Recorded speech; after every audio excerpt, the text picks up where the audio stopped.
This is a recap of Harry Potter and the Philosopher's Stone by J.K. Rowling. Chapter 1: The Boy Who Lived. Vernon and Petunia Dursley, of number 4 Privet Drive, are proud to say they are perfectly normal. They are the last people you'd expect to be involved in anything strange or mysterious, because they just don't hold with such nonsense.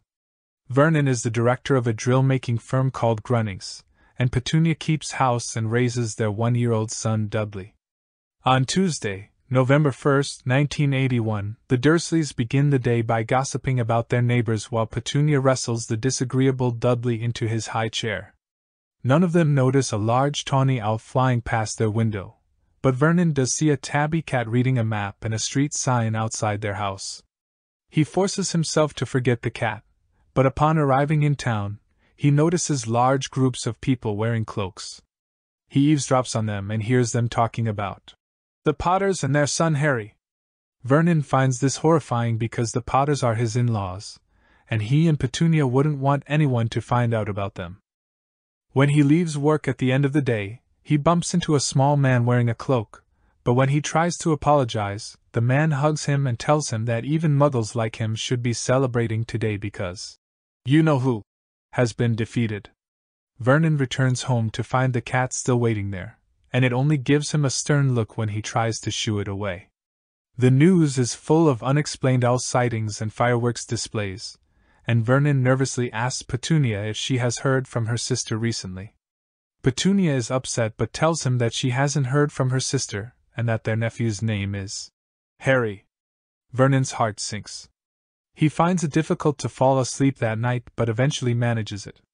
After the Dursleys fall asleep, Albus Dumbledore appears in the middle of Privet Drive and siphons away the light from the street lamps with his deluminator. He greets the cat, who has spent all day waiting outside, as Professor McGonagall, and the cat turns into a human woman. They discuss the deaths of James and Lily Potter at the hands of Lord Voldemort at the Potter Cottage in Godric's Hollow, and how their infant son Harry Potter miraculously survived the attack while Voldemort has seemingly died. Rubeus Hagrid arrives riding a flying motorbike and transporting Harry. He hands him over to Dumbledore, who leaves the sleeping baby and a letter to the Dursleys on the doorstep of number 4. The three wizards are distraught about leaving the orphan baby with his relatives, but they only give themselves a moment to mourn before they force themselves to leave. Hagrid says he will return the motorbike to its owner, young Sirius Black. McGonagall resumes her cat form and slinks around the corner at the other end of the street, and Dumbledore restores the lights to the street lamps and bids Harry farewell before vanishing without a trace. Harry rolls over inside his bundle of blankets, and his tiny hand closes on the letter as he sleeps on.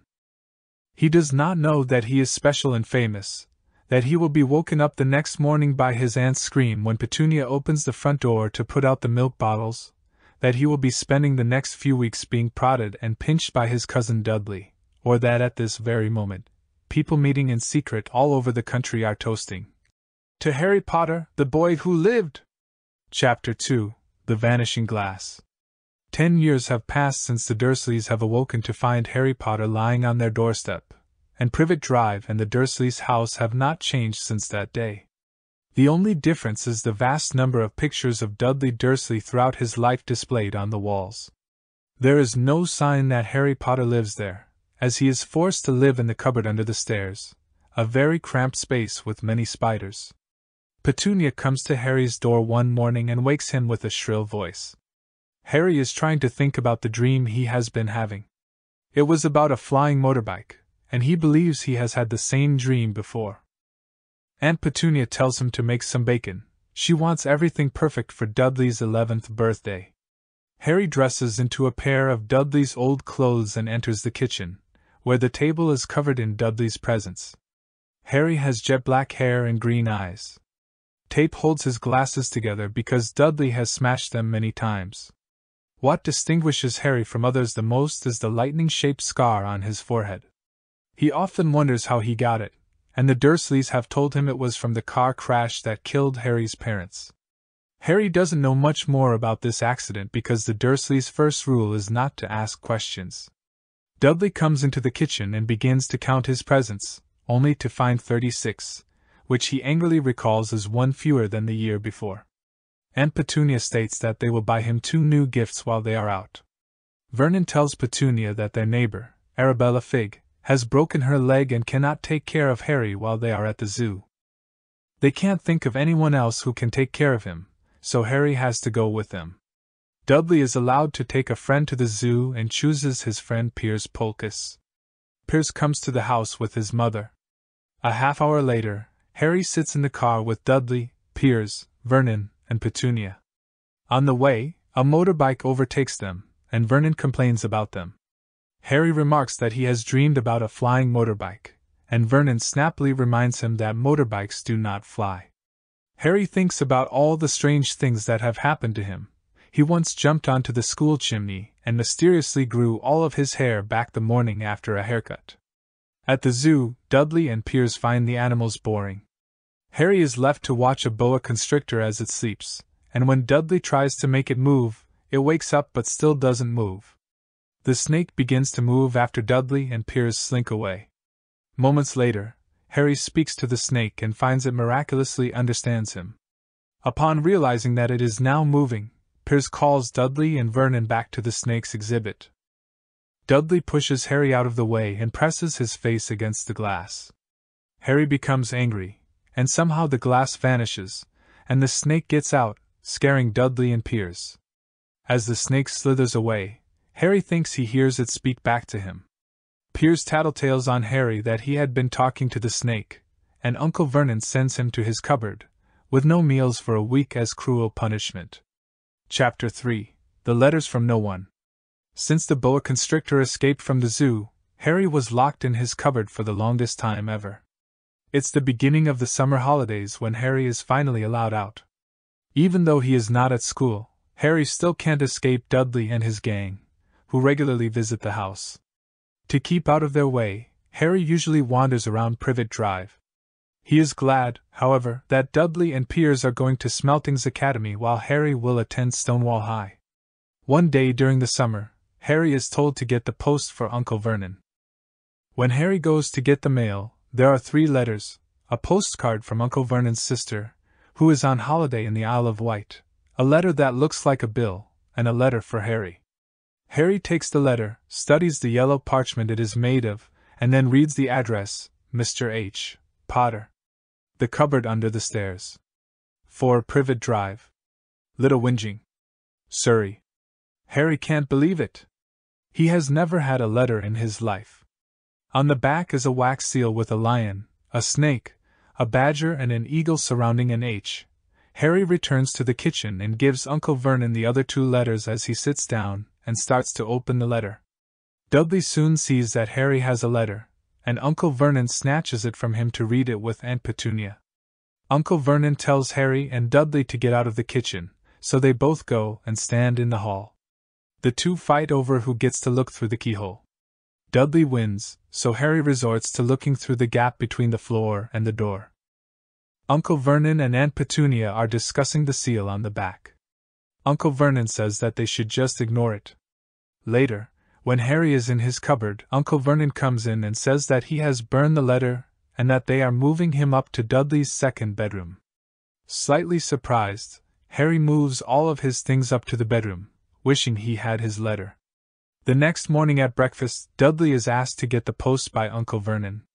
After banging things all the way down the hall with his smelting stick, Dudley calls out that another letter is addressed to Harry, this time in the smallest bedroom rather than the cupboard under the stairs. Both Harry and Uncle Vernon rush to the hallway in an attempt to get the letter.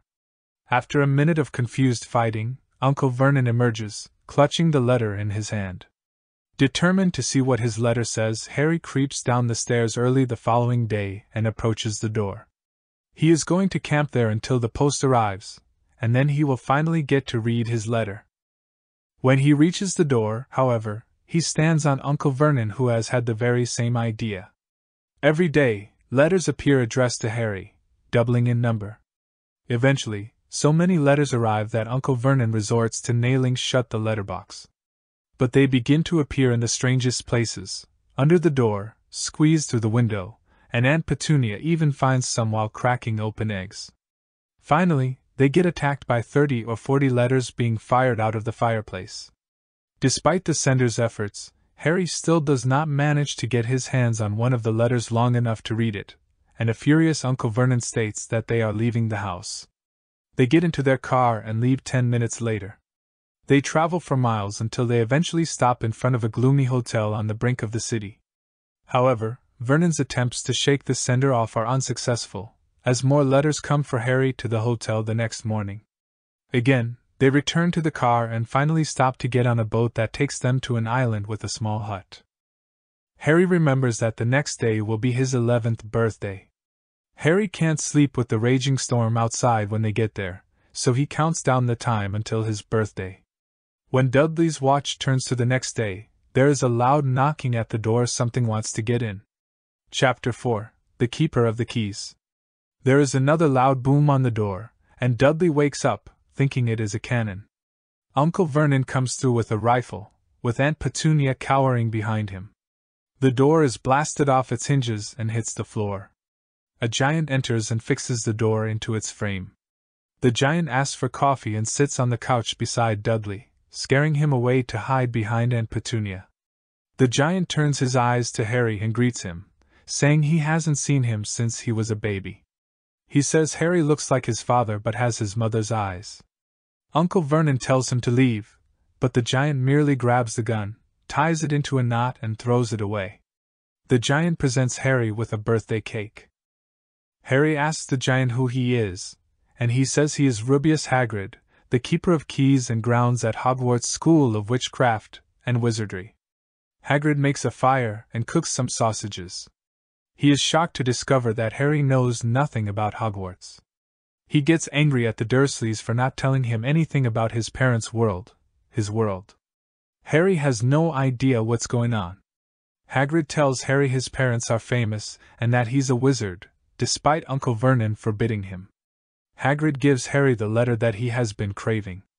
It tells him that he has been accepted into Hogwarts School of Witchcraft and Wizardry, and that term begins on September 1st.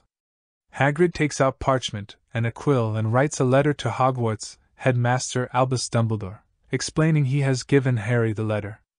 Uncle Vernon tells Hagrid that Harry won't be going, but the giant knows that a great muggle like him can't stop Harry from going to Hogwarts. Uncle Vernon reveals he knew that Harry's a wizard, and Aunt Petunia tells Harry that her sister, Harry's mother, was a witch. Petunia said another wizard killed them, and Harry screams that Petunia said they got killed in a car crash. Hagrid is as outraged as Harry is that the Dursleys have lied that much.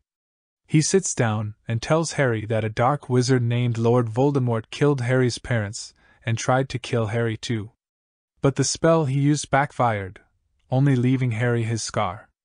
Hagrid tells him that he brought Harry from the ruins of the house and brought him to the Dursleys' house on 4 Privet Drive. Uncle Vernon says it's a load of rubbish and tries to persuade Harry that whatever happened to his parents was deserved anyway, but Hagrid pulls an umbrella out of his coat and threatens Uncle Vernon. Harry asks what happened to Voldemort, and Hagrid tells him he vanished and hasn't been seen since. Harry doubts he is a wizard until Hagrid asks if he ever made anything he couldn't explain happen when he was angry or scared. When Uncle Vernon makes the mistake of mocking Dumbledore, Hagrid swishes the umbrella in Dudley's direction, and Dudley sprouts a curly pig's tail. Hagrid asks Harry not to mention it at Hogwarts because Hagrid isn't allowed to do magic since he was expelled. Hagrid takes off his coat, and Harry sleeps under it for the rest of the night, waiting for the day ahead. Chapter 5: Diagon Alley. When Harry wakes the following day, he tries to tell himself that what happened the previous night had all been a dream and that Hagrid taking him to a school for wizards called Hogwarts School of Witchcraft and Wizardry had never happened. But when he opens his eyes, Hagrid has fallen asleep on the couch, and he discovers that it has all happened. He hears a tapping noise coming from the window and lets in an owl. The owl drops a newspaper on Hagrid's lap and begins to claw Hagrid's coat. Hagrid tells Harry to pay the owl, so Harry does what he says, and the owl leaves. Hagrid tells him they have to go and buy his things, but Harry worries because he hasn't got any money. Hagrid tells him his parents didn't leave him without money and that their first stop is Gringotts, the wizard's bank. He explains that goblins run it, and that you'd be mad to try and rob it. Hagrid says Dumbledore also needs something from Gringotts, so Hagrid has to go get it. They step outside the hut and step into their boat. Hagrid uses a bit of magic to speed things up for them. Hagrid says there are enchantments guarding the vaults in Gringotts. Gringotts is all under London. You would die of starvation trying to get out. Hagrid begins to read the Daily Prophet and mutters that the Ministry of Magic is messing things up as usual. Harry wonders what the Ministry of Magic does, and Hagrid explains that they handle everything to do with magic. He says they wanted Dumbledore for minister, but Cornelius Fudge got the job. As they pass through London, people often stare at Hagrid due to his size and his pointing out things that Muggles are brilliant at inventing. Harry asks if there are dragons guarding Gringotts. Hagrid says yes and mutters that he would like a dragon. Harry takes out his list and reads it out. It says he needs a set of robes, a pointed hat, dragon hide gloves, and a winter coat. There is a list of his books and stationery equipment. Hagrid leads them both into a pub called the Leaky Cauldron. Harry did not notice was there. It is dark and shabby, and everyone greets Hagrid as he enters. When people see Harry, many shake his hand, including Doris Crockford and Daedalus Diggle. A man with a turban approaches them, and Hagrid introduces Harry to Quirinus Quirrell, the Defense Against the Dark Arts professor at Hogwarts. They talk for a bit, then Hagrid steers them out a back door into a small enclosed area with a few barrels. Hagrid takes out his umbrella and taps bricks with it, counting in order. Once he is done, a hole appears in the brick wall, slowly getting bigger, until the wall disappears entirely, revealing a crowded street with people wearing robes everywhere with shops left and right. Hagrid tells Harry the street is called Diagon Alley. While walking down the street, Harry is trying to look everywhere around him, taking in as much as possible. At the end of Diagon Alley is a huge snowy white building, Gringotts Bank. A warning echoes as they enter, telling them to rob at their own risk. Harry and Hagrid go up to a goblin and explain they need to take some money out of Harry's vault. The goblin asks for Harry's key, and Hagrid presents it after sorting through many other keys. The goblin calls upon another goblin named Griphook to take them down to the vault. Hagrid also states they must be taken down to remove the you-know-what in Vault 713. Griphook takes them to Harry's vault, where there is a large amount of money piled up there that Harry owns. There are bronze nuts, silver sickles, and gold galleons. Harry and Hagrid take some money for Harry's list, then leave Gringotts. Hagrid has to stand for a bit as the cart rides that takes them to the vaults make him feel sick. Griphook then takes them to Vault 713, where Hagrid removes a grubby little package but can't tell Harry what it is. Hagrid goes for a drink at the Leaky Cauldron while Harry gets his uniform at Madame Malkin's robes for all occasions. Madame Malkin stands him on a stool next to a pale-faced boy who is also getting measured for his robes. The boy starts to talk about Quidditch, including his plan to smuggle in his broomstick and houses called Slytherin and Hufflepuff. When the boy learns that Harry is there with Hagrid, he asks him what happened to his parents. He is unsympathetic about their deaths and only expresses relief that they were both wizards because the other kind shouldn't be allowed in. When Harry leaves, he asks Hagrid about what the boy said, and Hagrid explains that there are 4 houses at Hogwarts, Quidditch is a game played on brooms, and blood status doesn't matter. They continue shopping until all Harry needs is his wand and a birthday present. In Ollivander's The Wand Shop, Mr. Ollivander puts Harry off with his creepy demeanor while discussing the wands purchased by Hagrid, Harry's parents, and Voldemort. Ollivander touches Harry's scar and apologizes for the fact that he sold the wand that caused it. Ollivander gives Harry a wand and tells him to give it a wave. Harry does so, but it isn't suitable for him, so Ollivander takes it back. Harry tries many wands, but none work well enough for him. Eventually, he picks up a wand and feels warmth in his fingers. Ollivander states that it is very curious that Harry should be destined for that wand when its brother gave Harry his scar. Hagrid takes Harry to get something to eat in the Muggle world, but Harry is worried that he isn't going to fit in at Hogwarts as everyone expects great things from him. For Harry's birthday, Hagrid buys Harry a snowy owl named Hedwig. Hagrid provides Harry with a train ticket, giving him the date, time, and location to catch the Hogwarts Express and tells Harry that if he ever needs anything, he is to write a letter, and Hedwig will know where to find him. Harry catches a train back to the Dursleys. Chapter 6: The Journey from Platform 9 3/4. Harry's last month with the Dursleys is both relieving and depressing. His aunt and uncle pretend that Harry isn't there, and Dudley has become so scared of his cousin that he refuses to be anywhere near him. Harry keeps to himself in the smallest bedroom with Hedwig for company as he reads through his new books. The day before he is due to leave, Harry asks Uncle Vernon to take him to King's Cross Station. Uncle Vernon agrees to take him but ridicules him for saying he is to depart from Platform 9 3/4, as is marked on the ticket Hagrid gave him. The next day, the Dursleys abandon Harry at the station. He stands between platforms 9 and 10, wondering how to find Platform 9 3/4. He is stumped for a while until he overhears Molly Weasley using the word muggles, and asks her for help. She tells him to run through the barrier between platforms 9 and 10, which he does, and he is astonished to find the train to Hogwarts on the other side of the station. Mrs. Weasley's twin sons, third years Fred and George Weasley, help him lift his trunk onto the train before recognizing him as Harry Potter, and their younger brother Ron, a first year, asks to sit with him. Harry and Ron bond over their anxiety about Hogwarts, and Harry buys a lot of sweets for them to share. Ron introduces Harry to elements of the wizarding world like Quidditch, Bertie Bott's every flavor beans, and famous witches and wizards cards. One of Harry's cards bears the picture of Albus Dumbledore. Harry also meets an annoying, overachieving girl named Hermione Granger, a boy named Neville Longbottom who has lost his toad, Trevor, and the unpleasant boy from Madame Malkin's, whose name is Draco Malfoy, and his friends Crabbe and Goyle. Harry is offended by Draco's bigotry and rudeness, especially when directed at Ron, and he rejects his offer of friendship and advice.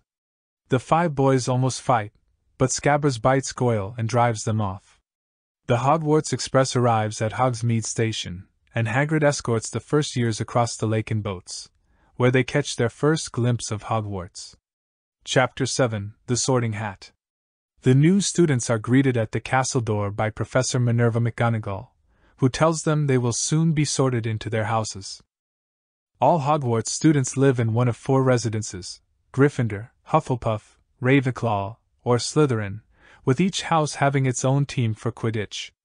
The houses are in a year-long competition with one another to acquire the most points, which are earned by success in Quidditch games and given by teachers for academic achievement, and lost for student infractions, in order to win the House Cup awarded at the end of the year. The first years wait in an antechamber while McGonagall checks to see whether it is time yet. The Hogwarts ghosts glide into the room by mistake while debating whether to offer Peeves another chance. The students are led to the Great Hall, where the entire school and a battered old hat on a stool are waiting for them. When the students try on the sorting hat, it announces the house in which they are placed. Harry becomes very nervous. He has learned that he does not care for Slytherin House, as the students in it are unpleasant and Voldemort once belonged to Slytherin. Hermione is sorted into Gryffindor, much to Ron's displeasure. Finally, it is Harry's turn to wear the hat. He quietly says to himself, "Not Slytherin! Not Slytherin!" The hat is intrigued by this. After a brief mental discussion with the hat in which it tries to suggest Slytherin to him, the hat places Harry in Gryffindor. Harry is pleased to find that Ron joins in Gryffindor with him. Draco Malfoy is placed in Slytherin. Everyone sits down to a grand feast to begin the year. Harry is overwhelmed by the variety of luscious food served. Sir Nicholas de Mimsy Porpington, the resident ghost of Gryffindor, introduces himself to the first-year students and tells them he hopes they will win the house championship this year. Over dessert, the discussion turns to the students' upbringings. A student named Neville Longbottom tells how his family thought he was a squib until he survived a fall from a window. Another student, Seamus Finnegan, talks about how his father, a Muggle, was shocked when he found out his wife was a witch. Harry glances around the room and notices a few of the teachers talking to one another. One of them, while speaking to Quirrell, stares malevolently at Harry, who immediately feels a sharp pain in his forehead scar. Harry asks Percy the prefect who he is, and finds out that this man is Professor Severus Snape, who teaches potions. After dessert, Dumbledore gets up to make his welcome speech. He adds a few warnings about staying away from the Forbidden Forest and avoiding the third-floor corridor on the right side of the school before sending everyone off to bed in their common rooms. On the way, the Gryffindors run into Peeves, a poltergeist, and upon arriving, meet the fat lady who lets them into Gryffindor Tower after Percy gives her the password. Harry has trouble sleeping due to the dream he has. In it, he is wearing Professor Quirrell's turban, which is demanding him to transfer to Slytherin. He refuses, and the headwear becomes heavier on his head. Malfoy and Snape appear laughing at him. Then the dream ends with a flash of green light that causes Harry to wake up at midnight and fall asleep again, forgetting about it immediately afterwards. Chapter 8: The Potions Master. Harry finds life at Hogwarts unfamiliar and strange. Everyone talks about him, and an adult always seems to be around when he is doing something wrong. It is hard to find his way to classes due to the 142 changing staircases and tricky doorways.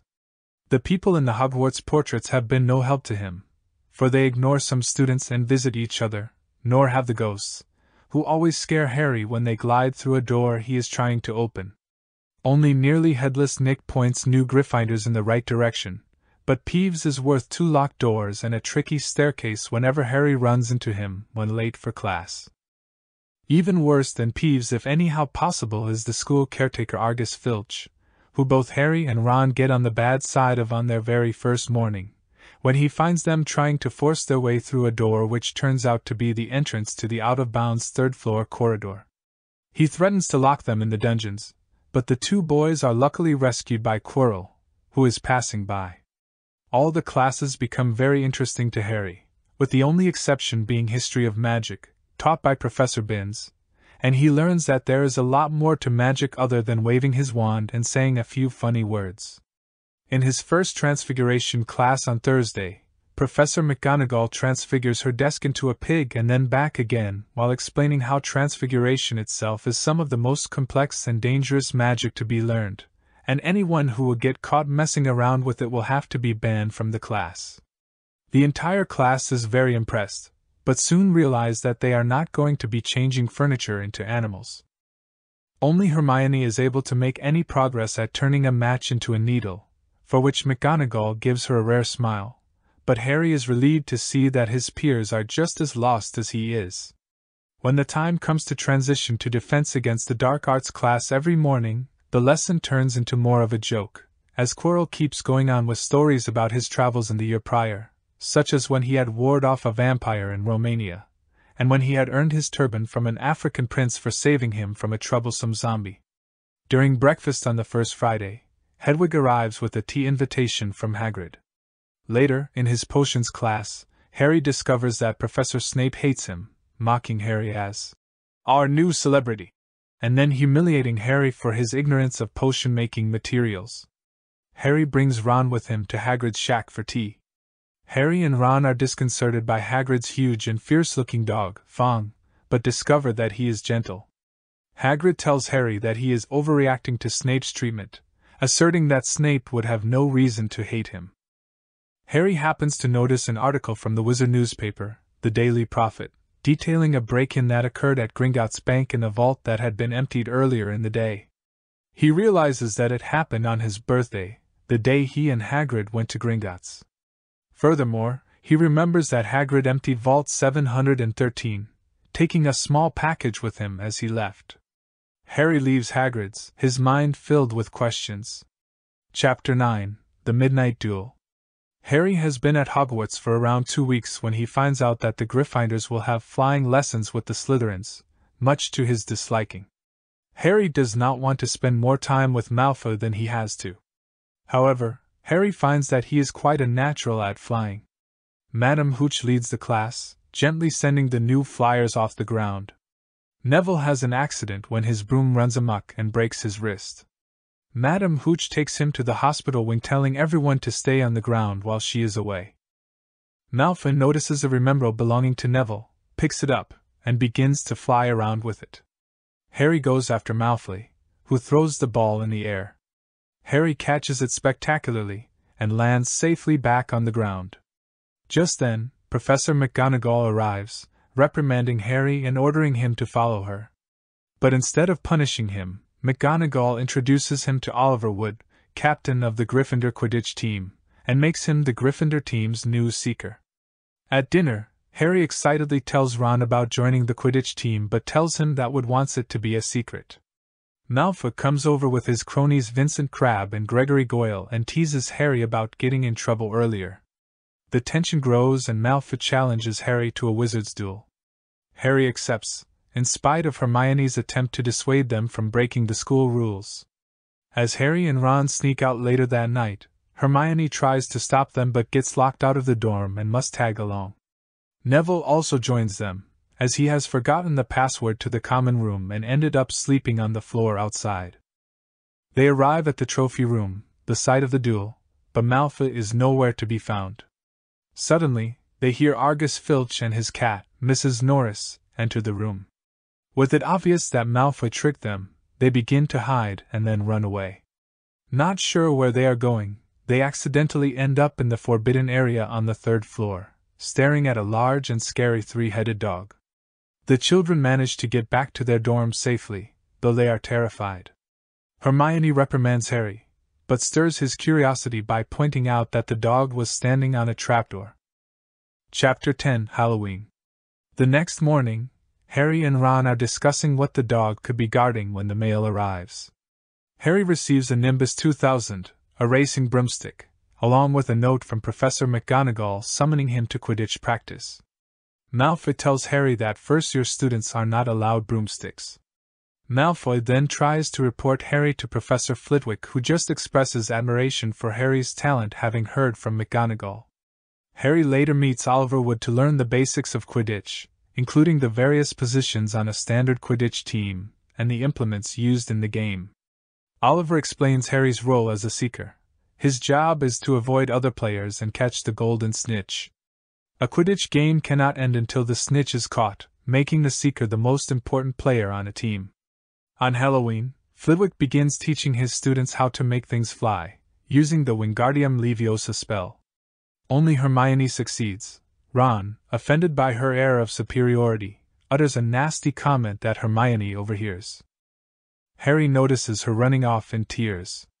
Harry and Ron arrive at the Halloween feast to hear Professor Quirrell, the teacher of defense against the dark arts, burst in and give a terrifying announcement about a 12-foot troll in the building. As the prefects lead the students back to their dorms, Harry realizes that Hermione does not know about the troll. They head off to warn her and come upon the troll. Unwittingly, they lock it in the girls' bathroom only to realize that Hermione is trapped in there with the troll. Using teamwork, magic, and a lot of luck, the two of them manage to knock out the troll. Professor McGonagall finds them and begins to scold the boys. Hermione interjects that Harry and Ron were looking for her. She then lies, saying that she went to face the troll herself and that Ron and Harry had been trying to save her from it. At this point, Hermione befriends them. Chapter 11: Quidditch. As November begins, so does the Quidditch season, and Harry is about to play in his first match against Slytherin. To prepare, Harry borrows a book entitled Quidditch Through the Ages from Hermione. Professor Snape discovers Ron, Harry, and Hermione out with the book one evening and confiscates it from Harry on the pretext that library books may not be taken outside of the school, which Harry believed to be a feeble excuse. Harry's suspicions of Snape continue to grow. Harry starts to notice that Snape is limping. Going off to retrieve the book from Snape, Harry overhears Snape talking to Argus Filch about the fact that the 3-headed dog has attacked him, leaving a cut on his leg, which makes Harry even more suspicious. The next morning, the Quidditch match begins. Harry spots the golden snitch early in the game, and is flying toward it when the Slytherin captain pushes him out of the way and is penalized. Later in the game, Harry's broom begins jerking uncontrollably. Hagrid comments that only dark magic could make a broomstick so hard to manage. Hermione notices that Snape is staring at Harry and muttering to himself, signs of casting a curse. As two of Harry's teammates, the Weasley twins, try to rescue Harry in the air, Hermione rushes over to Snape in such a hurry that she knocks Quirrell over, sneaks behind Snape, and sets his robe on fire. Suddenly, the spell on Harry's broom is broken and Harry is once again in control. He starts speeding toward the ground and lands, catching the snitch in his mouth and nearly swallowing it. Hagrid takes Harry back to his hut with Hermione and Ron, who tells Harry that Snape was putting a curse on his broomstick. Hagrid does not believe this, asking why Snape would try to kill Harry. Harry tells Hagrid about Snape getting injured by the dog in the third-floor corridor. Hagrid involuntarily reveals that the three-headed dog, Fluffy, is his, and that what the dog is guarding is a secret known only to Albus Dumbledore and a man named Nicholas Flamel. Chapter 12: The Mirror of Ariste. Christmas is approaching. Malfoy teases Harry about having to stay at Hogwarts for the holiday, as he does not have parents. Harry, however, is looking forward to spending Christmas away from the Dursleys, especially because Ron is also staying at Hogwarts, as Mr. and Mrs. Weasley are going to visit Ron's older brother Charlie in Romania. The day before the holidays, Hermione tears Ron and Harry away from a conversation with Hagrid to look in the library for more information about Nicholas Flamel. The librarian, Madame Pants, catches Harry prowling around the restricted books section of the library and kicks him out. On Christmas Day, Harry and Ron awaken to presents, though Harry's are fewer. Harry receives a flute from Hagrid, a 50-pence coin from the Dursleys, some fudge and chocolate frogs from Hermione, and a knitted jumper from Ron's mother. He also receives an invisibility cloak accompanied only by an anonymous note telling him that the cloak once belonged to Harry's father and to use it well. That night, after a satisfying Christmas dinner and after Ron has fallen asleep, Harry tries on his invisibility cloak. Unseen, he is able to go to the library's restricted books section. But one of the books starts screaming when he opens it, so he quickly leaves. He passes Filch and hides in an old classroom as Filch is getting Snape to help him search the corridors. Inside stands an old mirror in a gold frame with the inscription, Eris stra eroid u becafroid on wosi. Harry looks in the mirror and sees many people standing behind him, but when he turns around in the room, he sees no one. Suddenly, he recognizes that two of the people in the mirror are his dead mother and father. He tries to speak to them, but they can only communicate by waving. Harry lingers there a while but eventually returns to his room. The next night, Harry brings Ron with him to the mirror room. Ron does not see Harry's parents in the mirror but instead sees himself holding the Quidditch cup. Mrs. Norris, Filch's prowling cat, notices them. On the third night, Ron is afraid of being caught and does not want to go back, as he does not trust the mirror, so Harry returns alone. There he finds Albus Dumbledore. Dumbledore explains to Harry that the mirror, which is known as the Mirror of Ariste, displays the deepest desires of whoever looks into it. Harry is relieved to find that Dumbledore is not angry. However, he warns Harry that men have wasted away and been driven mad before the mirror and informs Harry that the mirror will be moved to a new location and tells him not to go looking for it. When Harry asks what Dumbledore sees in the mirror, his answer is himself holding a pair of socks. Chapter 13: Nicholas Flamel. Harry finds it hard to forget the image of his parents. Quidditch practice continues on even harder, and it is revealed that Snape will referee the next match. Malfoy performs a leglocker curse on Neville, and to cheer him up, Harry tells Neville he is worth 12 of Malfoy. Harry suddenly remembers that he read the name Nicholas Flamel on a chocolate frog card, which reminds Hermione that she had seen the name in a book she picked up from the library, and the team discovered that he was a famous alchemist who is the only known maker of the Philosopher's Stone, whose powers include turning any metal to gold and producing the elixir of life, a potion that can make the drinker immortal. The Gryffindor vs. Hufflepuff Quidditch match arrives and Snape, who referees the match, is predictably biased, while on the stands Ron and Neville get into a scuffle with Malfoy, Crabbe, and Goyle after Malfoy made some rude comments towards the players of their house's team as well as both of them.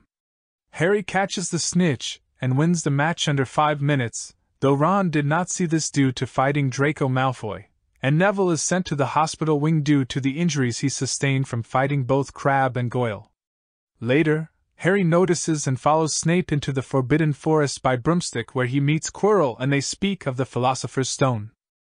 Harry thinks that Snape is trying to force Quirrell to help him get the stone so he can get rich, to the alarm of both Ron and Hermione, who fear Quirrell will talk.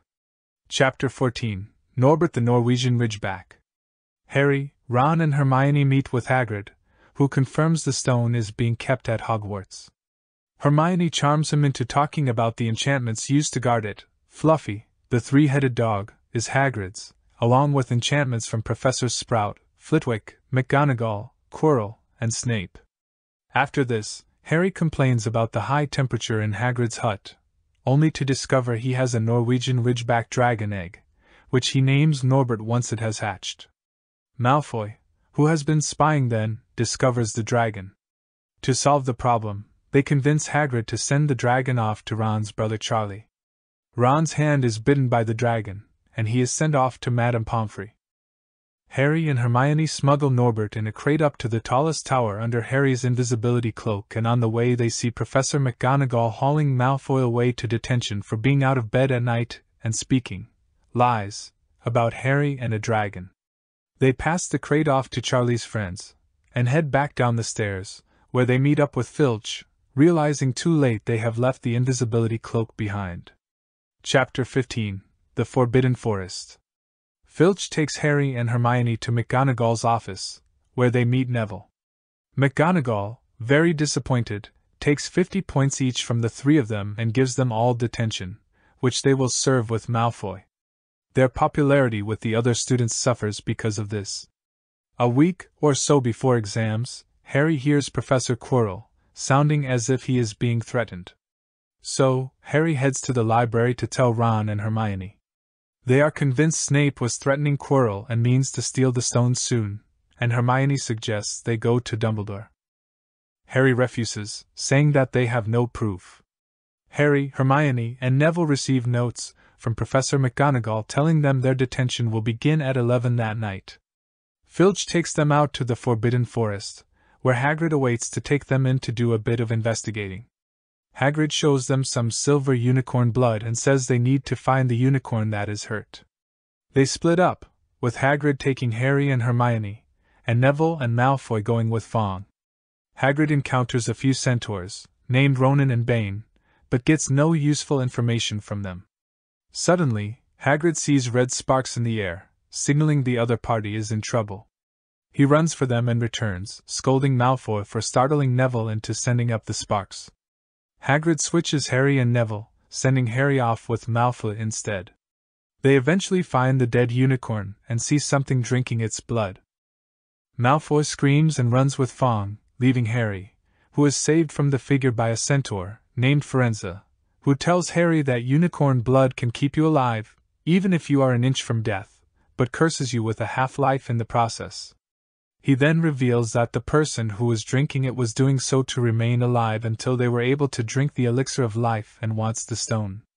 He also asks Harry if he would not know anyone who has been waiting for years to regain power, and Harry realizes that the mysterious figure was a weakened but still alive Voldemort. Back in the common room, Harry tells Hermione and Ron Voldemort's in the forest, and that Snape wants the stone to help Voldemort restore his powers. Afterwards, going into his bed, Harry finds that his invisibility cloak has been returned to him. Chapter 16. Through the Trapdoor. After finishing their exams, Harry realizes the suspicious coincidence in Hagrid wanting a dragon more than anything else, only to meet a stranger who had one to give him. He, Ron, and Hermione run to ask him about the man who gave Norbert to him, and he says he never saw his face because he kept his hood up.